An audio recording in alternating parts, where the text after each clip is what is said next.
Hey guys, welcome to Data Track, your one-stop channel for all the data science and machine learning updates. In today's video, we will look at data science as a field, different terminologies which are used in data science like artificial intelligence, machine learning, deep learning, reinforcement learning, and so on. And we will also try to understand that what are the good to have skill sets for a data scientist to acquire, and what are the different domains in which data science is getting used, and some of the buzzwords around data science. So without any further delay, let's dive deep into it. So first of all, the superset is artificial intelligence, and within the artificial intelligence we have subfields like rule-based intelligence, machine learning, natural language processing, computer vision, and robotics. Let's try to understand one at a time. We will start with artificial intelligence. Artificial intelligence or AI is the ability of a system or a machine to think as intelligently as humans, and in some cases even better than humans. And how is that possible? That is possible by learning through a lot of data. And the goal of AI is collective intelligence, that is learned from the experiences of many humans but finally able to do tasks or perform tasks better than any individual human can do. And within AI, the first subfield is rule-based intelligence. In rule-based intelligence is the simplest form of intelligence where the rules are coded by humans, and these humans are generally the domain experts. And apart of it, rule-based intelligence also finds its use in many sophisticated systems where there is a need to put guardrails to avoid unfavorable situations and to make sure that the business constraints are never violated. For example, there is a forecasting problem. We know the forecast can never be negative. And another example could be, suppose if there is a language translation task that we are doing, translating from English to Spanish or Spanish to French and so on. In those kind of translation, we can put a guardrails that the translated sentence should always have a word count equal to the original word count into 3 times, let's say. So maximum 3 times, but not beyond that. So these kind of guardrails to save the system from unfavorable situations is what can also be a part of rule-based intelligence. Machine learning is a higher form of intelligence in which the machine automatically learns the rules without the need of any human explicitly coding it. And it can be of 3 types, which is supervised, unsupervised, and reinforcement learning. In supervised learning, we do have the labeled data with us. What do we mean by that? So for example, if we are doing a demand forecasting problem, we do have the past sales available with us, which we can use to predict the future sales.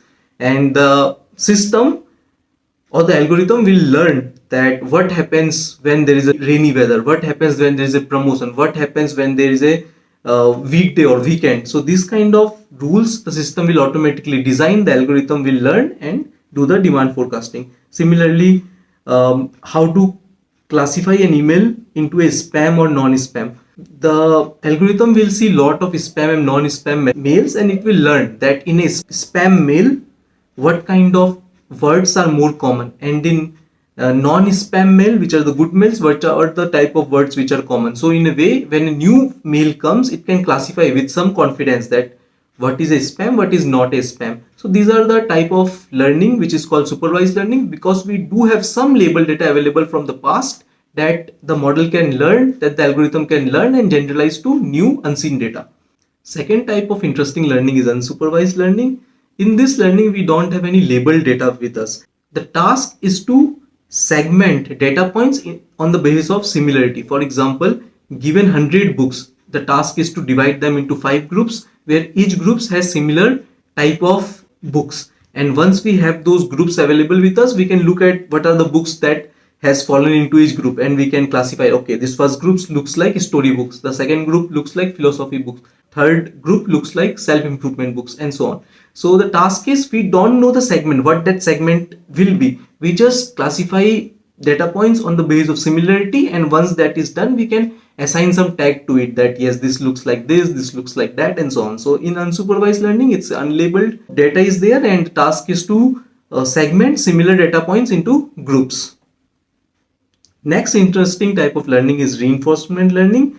In this learning, there are rewards and penalty. Rewards when something good happens and penalty when something bad happens. And this kind of learning is useful when we are making a system learn to do sophisticated tasks like playing chess or driving cars. Playing chess can have multiple exponential type of moves available. So what can happen is we can let the system play, and whenever it takes a good step which is favorable to player A and unfavorable to player B, it will gain a reward. And in case it takes a action where person B has the advantage, then there will be a penalty for it. In this way it can try to play different moves and in a way learn that which moves are better, which overall results in higher reward. So in this way, this type of learning, the game of reward and penalty, comes under reinforcement learning. Within machine learning, there is also a specific type of learning which is trending these days. It's called deep learning. Deep learning is a machine learning technique that is inspired by the way human brain filters information, that is layer by layer, neurons by neurons. In deep learning, the data is passed through multiple layers to do the final prediction or do the final classification. And most of these deep learning methods use neural network based architectures, and deep learning is used in NLP, vision, robotics, machine learning tasks, and some of the deep learning models are CNNs, convolution neural networks, recurrent neural networks, and transformers. Next subfield of AI is natural language processing. Natural language processing use algorithms that can understand, interpret, and manipulate human languages, which can be in the form of text or speech. The applications of NLP are voice assistants like Alexa or Google Home. Similarly, machine learning translation, where the machine learns to translate from one language to another, that is, let's say English to French, French to Spanish, is a application of NLP. Another application of NLP is document summarization, where the machine can learn to summarize a big document into brief gist of the document. Similarly, chatbots, where the machine can learn to interact like humans. For example, we can chat with a financial chatbot, which can ask us what kind of insurance are you looking for. We can say life insurance. It will ask what is the coverage you are looking for. We can specify an amount. What kind of interactions a chatbot can make. These are the applications of NLP based solutions. Similarly, there is computer visions. The algorithms used to understand and interpret image and video analytics comes under computer vision, which could be like automatic image tagging, like when we post a video in Facebook or post a photo in Facebook, it will automatically suggest that do you want to tag this person, which is an application of computer vision. Similarly, face recognition, identifying the person from the image, is application of computer vision. And then optical character recognition, where we can write something with a pen, take an image of it, and the OCR will automatically convert it into digital text, which is an application of computer vision called OCR. Then activity detection.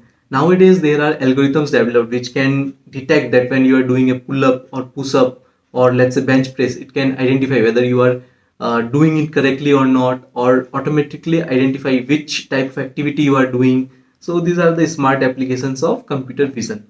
Robotics is another subfield of AI which tries to develop algorithms which can solve tasks that once needed human physical intervention, and it can replace it with complete automation. For example, self-driving car.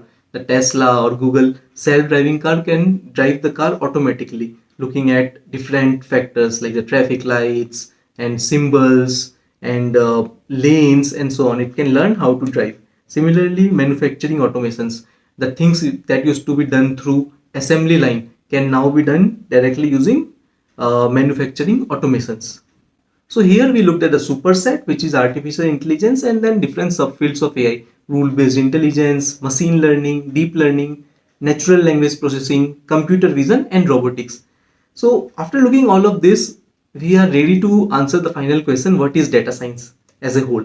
So data science as a whole definitely consists of artificial intelligence that we have seen last slide, which consists of machine learning, deep learning, and NLP, computer vision, and so on. But for data science, there are also other technologies that are needed. For example, programming skills, the ability to code those things, code a deep learning algorithm, code a rule-based algorithm, and so on. And also basic knowledge of maths and statistics are needed.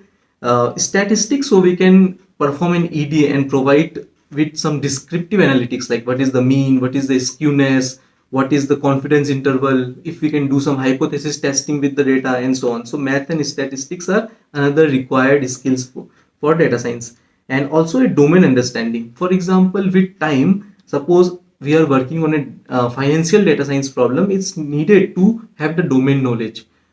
In finance, the domain knowledge could be knowing what is rate of return, what is stocks, what is inflation rate, and so on. So this kind of domain knowledge definitely is needed for a good data science problem solver. And similarly, what could be the other domains in which nowadays data science is getting used?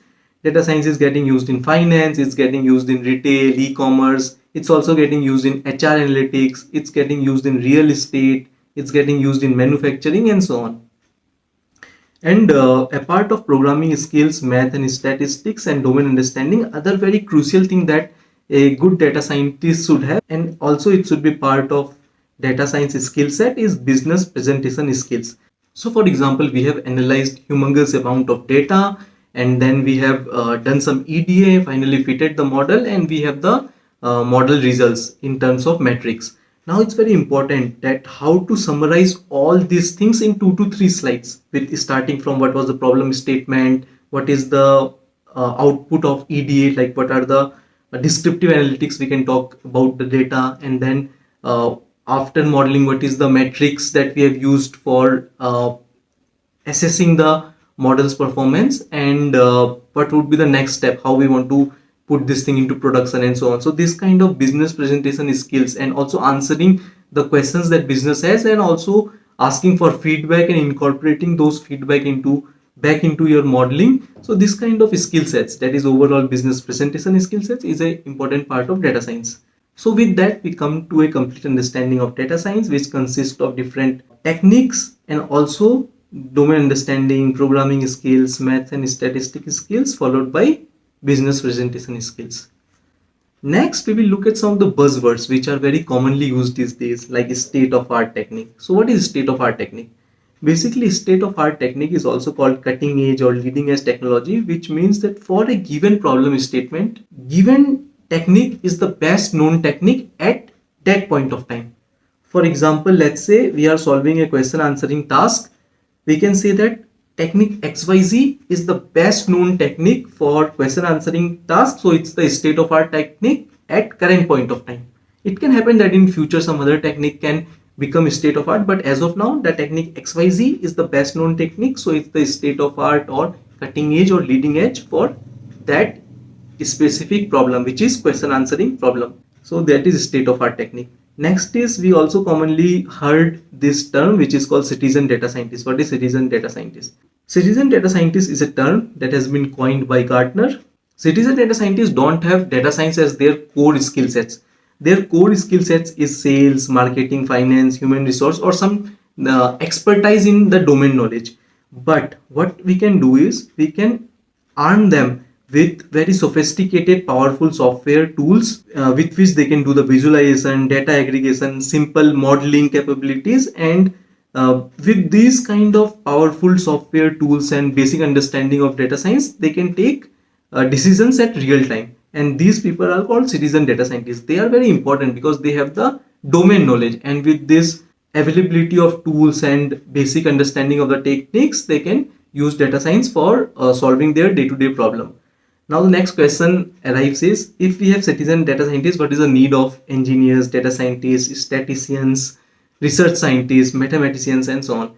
So my take on that is, definitely we need citizen data scientists because they have the right domain knowledge and daily day-to-day tasks they can also take care. But also we need engineers, data scientists, statisticians, mathematicians, and so on, who can create these powerful tools for them where they can do visualization, data aggregation, modeling capabilities, and so on. And also with time, understand their pain point and keep upgrading these tools. And also there can be some complex problems which data scientists, engineers, statisticians, research scientists, they can take on and implement it. So that way we can get best of all the worlds. With that, we come to the end of this video, in which we looked at data science as whole and different terminologies like AI, deep learning, machine learning, robotics, NLP, computer vision, and so on. We also looked at what are the good to have skill sets for a data scientist and what are the different domains in which data science is getting used. We also looked at some of the buzzwords like state of art techniques and citizen data scientist. Hope you liked the video. So please subscribe to the channel so you are updated with the latest content in the channel, and also like and comment to let me know your feedback about the videos and any particular topic in which you would like to see more videos. Bye.